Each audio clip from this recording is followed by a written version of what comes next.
मेरा नाम रिटायर में एक लौटा फौजी है इस गांव का, अभी भी मेरा नाम बदनाम करके रखा है। एक रिटायर फौजी है।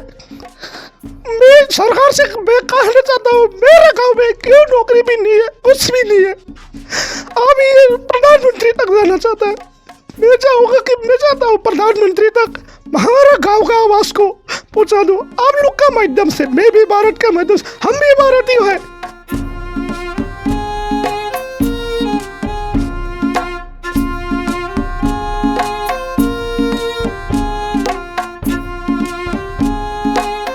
गंदे पानी पीकर मलेरिया और डायरिया होके लोग मर जाता है।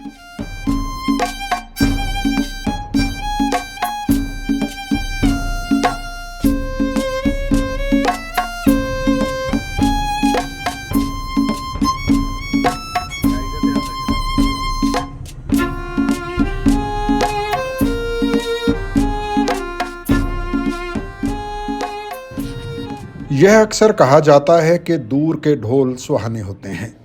जब आप करीब जाते हैं तो हकीकत का एहसास होता है। हम भी एक हकीकत को समझने के लिए निकले हैं। हमारी मंजिल त्रिपुरा राज्य की राजधानी अगरतला के करीब 35 किलोमीटर दूर जंगल के किनारे पर बसा एक गांव है। इस गांव का नाम सोनतांग है। तहसील यानी सब डिवीज़न अमरपुर और ज़िला गोमती है। अम्पी नगर विधानसभा क्षेत्र का यह गांव त्रिपुरा पूर्व लोकसभा क्षेत्र का हिस्सा है। इस गांव की एक और ख़ास बात यह है कि यह जनजातीय ज़िला परिषद यानी एडीसी में पड़ता है। इससे आप समझ सकते हैं कि यह जनजातीय बहुल गांव है। गांव तक जाने के लिए करीब 25 किलोमीटर तक मुख्य सड़क है, लेकिन मुख्य मार्ग से गांव तक पहुंचने के लिए 7 किलोमीटर का कच्चा रास्ता पड़ता है। यह गांव 26 अप्रैल को अचानक चर्चा में आ गया था। नमस्कार दोस्तों, मैं भी भारत में आपका स्वागत है। मैं अश्विन गुले। लोकसभा चुनाव की सेकेंड फेज में इस त्रिपुरा कॉन्स्टिट्यूंसी में सबसे ज़्यादा रिकॉर्ड वोट हुआ है, लेकिन इसी कॉन्स्टिट्यूंसी के अंदर सोनतांग एक गांव है जिस गांव में एक भी लोग वोट नहीं डाला। इस गांव के लोगों ने यह कहा है कि अगर किसी सरकार ने डेवलपमेंट ही नहीं किया तो किस वजह से वोट डालेंगे। बल्कि ये भी नहीं कि इस गांव में पोलिंग पार्टी को भी घुसने नहीं दिया गांव वाले ने। आज हम इसी गांव में आए हैं ये जानने के लिए कि किस वजह से इन गांव वालों ने वोट नहीं दिया और क्या शिकायत है इन गांव वालों की। सोनतांग गांव में कुल 400 परिवार रहते हैं। गांव में कुल मतदाताओं की संख्या करीब 650 है। गांव में ज़्यादातर घरों की हालत बताती है कि यहाँ बसे परिवारों की आर्थिक स्थिति बहुत अच्छी नहीं है। इस गांव के लोग बताते हैं कि यह गांव शायद 1937 में बसा था और 2024 के लोकसभा चुनाव से पहले कभी ऐसा नहीं हुआ कि लोगों ने चुनाव में वोट न डाला हो। लेकिन लोकसभा चुनाव 2024 में इस गांव के लोगों ने यह तय किया कि गांव में वोट डालना तो दूर, पोलिंग स्टेशन तक नहीं बनाया जाएगा।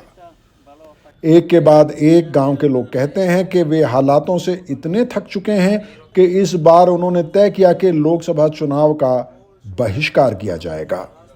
हमसे बात करते हुए एक रिटायर्ड फौजी के सब्र का बांध टूट गया। मेरा नाम रिटायर में एक लौटा फौजी है इस गांव का, अभी भी मेरा नाम बदनाम करके रखा है। एक रिटायर फौजी है। मैं सरकार से मैं कहना चाहता हूँ, मेरे गांव में क्यों नौकरी भी नहीं है, कुछ भी नहीं है। अब ये प्रधानमंत्री तक जाना चाहता है। मैं चाहूँगा कि मैं चाहता हूँ प्रधानमंत्री तक हमारा गांव का आवाज को पहुँचा दो आप लोग का माध्यम से। मैं भी भारत का माध्यम से, हम भी भारतीय है। इस गांव के लोग कहते हैं कि वोट बायकॉट का फैसला लागू करने के बाद उनके गांव के बारे में तरह तरह की बातें की जा रही हैं। कुछ लोगों ने उनके फैसले की तारीफ भी की है तो राजनीतिक दल उन पर विपक्ष के बहकावे में आने का आरोप लगाते हैं। जो लोग इस गांव के लोगों के फैसले को बहकावे में आकर लिया गया फैसला या पब्लिसिटी स्टंट बता रहे हैं, उन्हें यहाँ के लोग गांव में आमंत्रित करते हुए कहते हैं कि वे आकर खुद यहाँ के हालातों को देख लें। Clearly see that it is no, we are not working against any other any politicals, or we are doing against other government, against the rules of the government, but we are demanding our हम किसी राजनीतिक दल या सरकार के खिलाफ नहीं हैं। हम तो अपने गांव की ज़रूरतों की बात कर रहे हैं। हम सड़क, बिजली और पानी मांग रहे हैं। वोट के बहिष्कार का सबसे बड़ा कारण तो सड़क ही है। कई तरह के आरोप हमारे गांव पर लगाए जा रहे हैं, लेकिन हम सिर्फ इतना कहना चाहते हैं कि हम भी अपने नेताओं से प्यार करते हैं। लेकिन क्या वे नेता हमें एक सड़क नहीं दे सकते हैं? ऐसा नहीं है कि हमने कभी भी वोट ना डालने की कसम खाई है। हमारा कहना है कि पहले हमारी समस्याओं का समाधान हो और फिर हमसे वोट मांगी जाए। But it is our it is our needs and our requirement that we demand only. इस गांव के रास्ते की हालत का एहसास तो हमें गांव में घुसते हुए हो गया था। जो लोग देश के अलग अलग राज्यों को जानने समझने में रुचि रखते हैं, उन्हें पता है कि त्रिपुरा में बारिश काफ़ी होती है। बारिश त्रिपुरा के लिए वरदान है, जो यहाँ के जंगलों को 12 मास हरा भरा रखती है। लेकिन इस गांव के लिए बरसात का मौसम जीवन को नर्क बना देता है। यह वह मौसम होता है जब गांव से निकलकर मुख्य सड़क तक पहुंचना एक बड़ा संघर्ष बन जाता है। इस गांव के लोगों ने श्रमदान और आपस में पैसे जमा करके गांव में पहुंचने के लिए लकड़ी की एक पुलिया बनाई है। लेकिन जब बरसात आती है तो यह इलाका मुख्य मार्ग से कट जाता है। फिर यहाँ पर अंधेरे, मलेरिया और डायरिया का साम्राज्य होता है। यहाँ रास्ते के कारण और पानी के कारण, बिजली के कारण से बहुत परेशान है लोग यहाँ का। जैसे बीमार हो जाता है और एम्बुलेंस नहीं आ सकता। डिलीवरी का भी केस बहुत है। गंदे पानी पीकर मलेरिया और डायरिया होके लोग मर जाता है। तारा ग्रामेर लोकजनदेरके बाँचाনোর জন্য আমরা আর हॉस्पिटल गेले लोग बीमार होते हैं तो उन्हें बचाना मुश्किल हो जाता है। एम्बुलेंस तो गांव तक पहुंच ही नहीं सकती है। हम लोग बांस, झूम खेती की फसल और मछली बेचकर गुजारा करते हैं। लेकिन बारिश के समय में गांव से निकलना ही मुश्किल हो जाता है। उस समय यहाँ की औरतें कितना कष्ट करके बाजार तक जाती हैं, इसका अंदाजा आप नहीं लगा पाएंगे। আসা যাওয়া করার জন্য আমরা কিভাবে যাই। इस गांव में आज भी ज्यादातर परिवार जंगल में गड्ढे खोदकर पीने का पानी जमा करते हैं। यह काम अक्सर महिलाओं के हिस्से में ही आता है। गांव की महिलाओं से बातचीत में पता चलता है कि गर्मी में मुश्किल ये होती है कि पानी का स्तर बहुत कम हो जाता है और हैंडपंप से पानी मिलना मुश्किल हो जाता है। वहीं बरसात के मौसम में रास्ता इतना ख़राब रहता है कि पानी भरने जाना खतरे से खाली नहीं होता है। इसके अलावा पानी दूषित भी हो जाता है।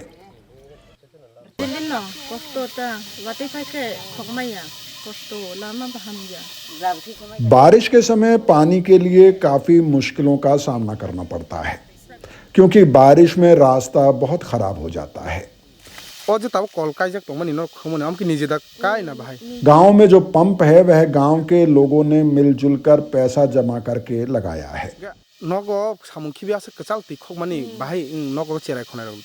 वह पंप भी काम नहीं करता है। पानी भरने के लिए कभी कभी बच्चों को घर पर अकेला छोड़ कर आना पड़ता है। আর বাসের টাকাটা মহাজন কাছ থেকে নিয়া वैसे तो हम जंगल में गड्ढे खोदकर पानी भरते हैं। इसके अलावा महाजन से सूद पर पैसे लेकर हैंडपंप भी लगवाए हैं। यह सारा हाल आप गांव में घूमकर देख सकते हैं। यहाँ पर मलेरिया, डायरिया फैलता ही रहता है, क्योंकि यहाँ पर पीने का पानी गंदा रहता है। होली एंजल और दुई से लुइवर इंग्लिश मीडियम। इस गांव के लोगों से बात करने पर इनके दर्द की परतें खुलने लगती हैं। यहाँ गांव में लोग किसी तरह से अपना परिवार पालते हैं। ऊपर से गांव तक पक्की सड़क ना होने के कारण गांव के लोगों को इसकी भारी कीमत चुकानी पड़ती है। ईंट का कीमत 20 से 30 रुपया पड़ जाता है, कारण रास्ता नहीं होने के कारण।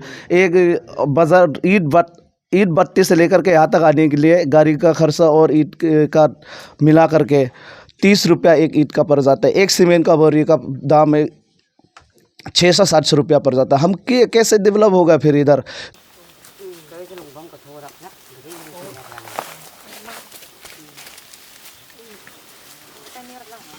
इस गांव के लोगों ने लोकसभा चुनाव में वोट नहीं करने का फैसला अचानक लिया हो ऐसा नहीं है। गांव के लोग बताते हैं कि उन्होंने करीब 1 महीने पहले ही यह तय कर लिया था कि इस चुनाव में वोट नहीं डालेंगे। इस बात की खबर जब सत्ताधारी दल को मिली तो कुछ लोग गांव में ज़रूर आए थे। उन्होंने गांव के लोगों को समझाते हुए कहा था कि चुनाव में वोट ज़रूर डाला जाना चाहिए, उसके बाद उनका काम भी कर दिया जाएगा। लेकिन गांव के लोगों का पहले का अनुभव इतना कड़वा रहा है कि अब वो सिर्फ बातों पर भरोसा नहीं कर पा रहे हैं। আর আমাদের ব্যক্তিগতও নয় আর সোসাইটির তরফ থেকেও নয়, আমরা আমাদের সারা গ্রাম চুক্তি নিয়ে এই पूरे गांव में मिलकर यह फैसला लिया गया कि वोट बहिष्कार किया जाए। यह किसी का व्यक्तिगत फैसला नहीं था, पूरे गांव ने मिलकर फैसला किया था और उसे लागू भी किया गया। इस लोकसभा चुनाव में हमारे गांव से एक भी वोट नहीं डाला गया। जब हमने यह फैसला किया तो हमारे गांव में कई दलों के लोग आए थे, उसमें सत्ता पक्ष के लोग भी थे और लाल झंडे वाले लोग भी थे। सभी ने हमें आश्वासन दिया, लेकिन हमने अभी तक जो देखा है उसके बाद किसी के आश्वासन पर हम विश्वास नहीं कर पाते हैं। আমাদের যে সেন্টারের চুক্তি নৈতলা জেবি স্কুলে যে বুথ সেন্টারের চুক্তি আমরা বয়কট করানো হয়েছে। सब आके आ जाता है, बोलता है तुम पहले वोट दे दो, इसके बाद तुम्हारा जो डिमांड है मिल जाएगा। हाँ, ऐसे बोल के जाता है। अभी तो किसी को बोलने का ज़रूरत बोलना नहीं चाह रहा हूँ। 8 तारीख हमने ये वोट बॉयकॉट के लिए 1 महीना पहले हमने ऐलान किया है। हमने त्रिपुरा हमारा जो सोनतांग 41/3 इस एमपी नगर का जो कॉन्स्टिट्यूंसी के अंदर हमने वोट बॉयकॉट करेंगे बोल के पहले से हमने प्रेस रिलीज़ किया है, प्रेस मीडिया को बुलाकर हमने किया है। उसके बाद थोड़ा बहुत आकर के गया, MDC आके गया और वाइस VSC चेयरमैन आके गया, वो भी बोल के गया तुम्हारा तो सेंक्शन हुआ है। आने के बाद उन्होंने सेंक्शन किया है, सही किया है, मगर हमने इसको यकीन नहीं, विश्वास नहीं है। उनसे पहले भी ऐसे ही है पार्टी जो क्या बोलेंगे कौन से CPM, वो भी ऐसे ही करके गया, इसलिए हमने उनको विश्वास नहीं किया। वो लोग बोलेंगे कि हमारा जो डॉक्यूमेंट भी दिखाया इन्होंने विश्वास नहीं किया। एक बार झूठ बोलने के बाद हम किसको विश्वास करेंगे, इसलिए हमने विश्वास नहीं किया, यकीन नहीं किया उनका डॉक्यूमेंट को। ये हमने सिर्फ कागज़ दिखाया, उन पहले वाला जैसा ही तुम लोग भी करेंगे, इसलिए हमने बोला है। इस गांव के लोग एक सीधा सवाल पूछते हैं कि इतना बड़ा गांव है, यहाँ पर हर चुनाव में लोग वोट डालते रहे हैं, लेकिन उनके गांव तक एक 5 से 7 किलोमीटर की सड़क नहीं बन पा रही है। पीने का साफ पानी का इंतजाम भी नहीं हुआ है। रोजगार के अवसरों की बात ही करना बेकार है। वे पूछते हैं कि क्या ADC, राज्य सरकार और केंद्र सरकार मिलकर एक सड़क इस गांव तक नहीं बना सकते हैं। अगर नहीं बना सकते हैं तो फिर ऐसे चुनाव में वोट देने का लाभ भला क्या होगा। আমার ব্যক্তিগত নয়, এটা আমরা চাইতেছি এখন সারা সমগ্র সন্তান পলকতো কৃষ্ণ হাও অনলি না শুধু 5 কিলোমিটার আছে, এইটা রাস্তা করা হোক। सिर्फ 5 किलोमीटर की सड़क बनानी है। क्या है यह सड़क बनाना इतना मुश्किल है?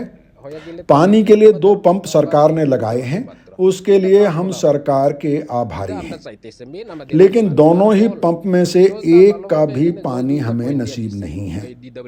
अगर किसी को यह लगता है कि मैं बढ़ा चढ़ाकर झूठ बोल रहा हूं, तो कोई भी गांव में आकर इन हालातों को चेक कर सकते हैं कि यहाँ पर पीने के पानी का क्या हाल है। কি হইছে না পাইবো তো বওয়ানো হইছে না।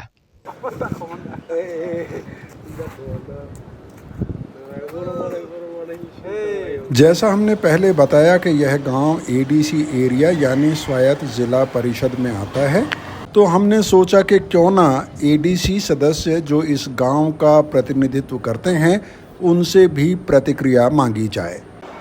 जवाब में एडीसी मेंबर ने उस पार्टी को दोष देना शुरू कर दिया जो 6 साल पहले राज्य की सत्ता से बाहर हो चुकी है।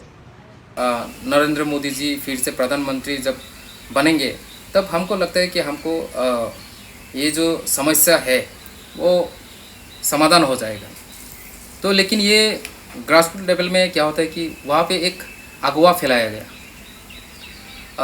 खास करके ये CPIM लोग, कम्युनिस्ट, पहले से जो हमारे यहाँ पे कम्युनिस्ट करके आया, वो लोग एक महल ख़राब करने के लिए ये अगवा फैलाया गया कि अब आपको वोट बॉयकॉट करना चाहिए, इसलिए कि आप लोग का गांव डेवलप नहीं है, रास्ता नहीं है, पानी नहीं है, बिजली नहीं है। ये सब बातें सामने रख के उनको अगवा फैलवा के उनको एक साजिश किया गया। तो ये एक्चुअली 1-2 का साजिश था ये। तो ये जो 1-2 का साजिश, 1-2 आदमी का जो साजिश, वो क्या हुआ कि गाँववासी के जरिए वहाँ की गांव की जो लोकेलिटी जो थोड़ा दमदार है, जो थोड़ा पैसा वाला है, उनके मुंह से ये सब बातें गांव की जो लोग हैं उनके कानों में पहुंचाया गया। तो आप लोगों को मालूम है गांव में हमेशा जो पैसा वाला होते हैं उनका बात हमेशा सुनते हैं।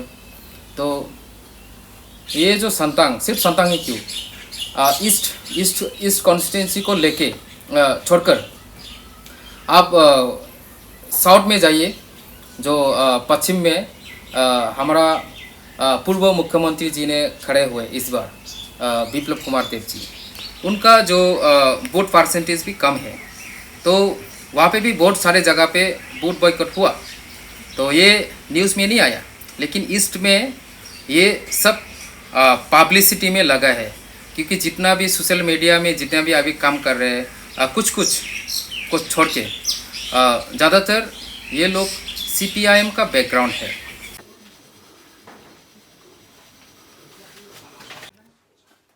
विकास के दावों और वादों के बीच राजधानी अगरतला से करीब 35 किलोमीटर दूर गांव में लोग हालात से यूं बेजार हो चुके हैं कि उन्होंने अपने वोट का अधिकार भी छोड़ दिया, क्योंकि अब शायद वे राजनीतिक दलों को सजा भी नहीं देना चाहते हैं। अब वे उन्हें सिर्फ धिक्कारना चाहते हैं। त्रिपुरा में राज्य सरकार, आदिवासी इलाकों में स्वायत्त परिषद और केंद्र सरकार सभी एक ही गठबंधन की हैं। सो अब तो कम से कम राजनीतिक आरोप प्रत्यारोप की गुंजाइश भी नहीं बची है। अगर सत्ताधारी दल के आंख का पानी पूरी तरह से सूख ना गया हो तो कम से कम अब इस गांव तक सड़क जरूर पहुंच जाएगी। इस गांव के लोगों ने इस बार लोकसभा चुनाव में एक भी वोट नहीं डाला। ये खुशी होने की इतने बड़ी बात नहीं है, लेकिन कम से कम इस बहाने इस गांव में विकास की कमी का मुद्दा राज्य, देश और लोगों के सामने आ पाई है। मैं भी भारत के लिए, मैं शैलेन कोले, अगरतला।